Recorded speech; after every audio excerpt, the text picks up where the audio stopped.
Hey, what's up, everybody? This is Charles Sabansi. I want to welcome you guys to another episode of the Dreamerspro Show, where we cover everything from sports, hot topics, classic, debates, and entertainment, and where we give you guys a fresh perspective on things and how we see them. And today we have a pretty interesting show for you guys, but before we get into it, please make sure you like the video and subscribe to the channel. Now, as you guys know, excuse me, I'm a Clippers supporter. I'm a Kawhi Leonard fan. And I think anyone that has supported the Clippers or Kawhi Leonard will tell you that it's been a very, very, very, very frustrating experience. I was amongst the people that when the Clippers acquired Kawhi Leonard that summer, and in addition to getting Paul George, I was one of the people that actually felt that they were going to win the championship the very next season. I wasn't the only one. Excuse me, a lot of people felt that way, but I was certainly amongst the people that felt that because I felt like they had the team. I felt that it was going to be a Western Conference final showdown between themselves and the Lakers.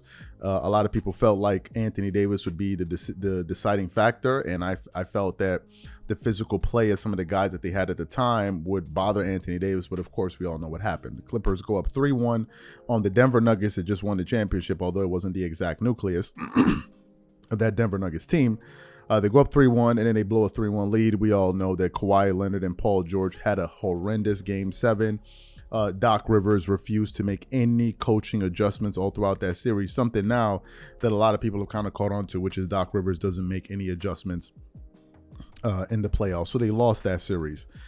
And from that point forward, it's been one thing or another. 1 year, Kawhi Leonard gets injured. The very next year, I believe in the playoffs, in game 4 against the Utah Jazz, we're playing really well. Kawhi goes down. Clippers make it to the Western Conference Finals and lose to the Phoenix Suns in 6 games.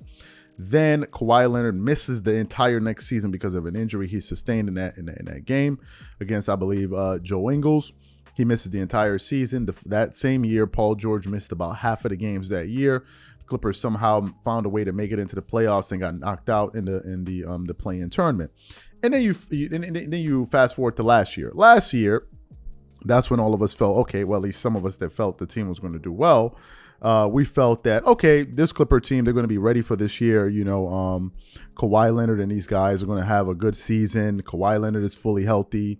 He's going to be able to play. All of these different things. We were all excited. And then what happened? Season commences. Kawhi Leonard immediately starts to miss games left and right. And a lot of people were saying, oh, well, you know, it's a smart thing to do. Low management is the way to go, is the way of the future. Even some Clipper fans were supporting this. And I said numerous times throughout that season that I said, what the Clippers are doing, it better work. It better work, because if they're doing this to protect their stars, we understand that they have an injury history. But if ultimately they're doing this to protect their stars and, you know, it's to ensure that they're ready for the playoffs, they better be ready. And then what happens? About a month before the season starts, Paul George suffers some type of freak injury. And then Kawhi Leonard, in the first game of the playoffs, the very first game, he gets injured and we don't see him again.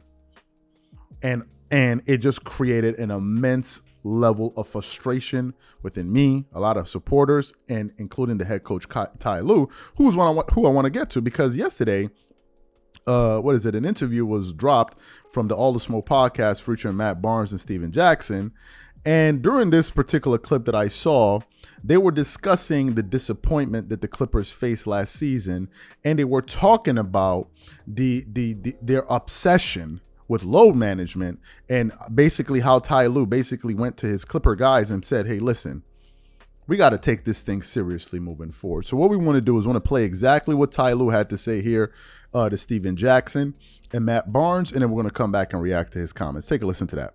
All 3 of your seasons with the Clippers ended with one or both of Kawhi, Paul, one of them out. How has it been dealing with that?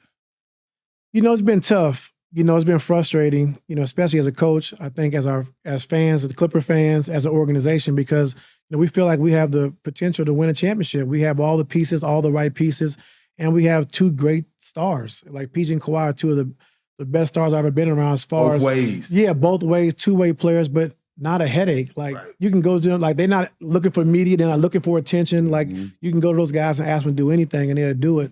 And it's just unfortunate because, everybody here to load management and they kind of give those guys a hard time. But at the end of the day, like, if they don't want to play in the playoffs, like these are real significant injuries, and so, you try to manage guys to get to that point. When we get to the playoffs, we can finish the season, and it just, it just hasn't been that way. And so it's not a thing where they're sitting out or load management in the playoffs. Like that's the dumbest shit I heard, But this is what people don't understand. It's not Kawhi and Paul making these decisions. Right. It's the staff, the medical training staff. Yeah, the medical staff. And I mean, it's smart because when you go through the injuries they've been through over the course of their career, we got to do the right thing to try to be healthy going into the playoffs. It's your investment. Yeah, it's our investment, and so you got to be smart about it, but one thing I do, one thing I told Kawhi and PG this summer, like, we do got to approach the regular season in a different way. Like, we got to be, approach the regular season, like, let's be serious about it. Let's not wait to the playoffs because it matters. Like, who you get matched up with, have a home court advantage, not fighting the last 10 games of the season so we won't be in the play-in. So now you can get rest. Now you can get yourself together and be ready for the playoffs. And so they both understood that as well. And I know that's got to be frustrating for you because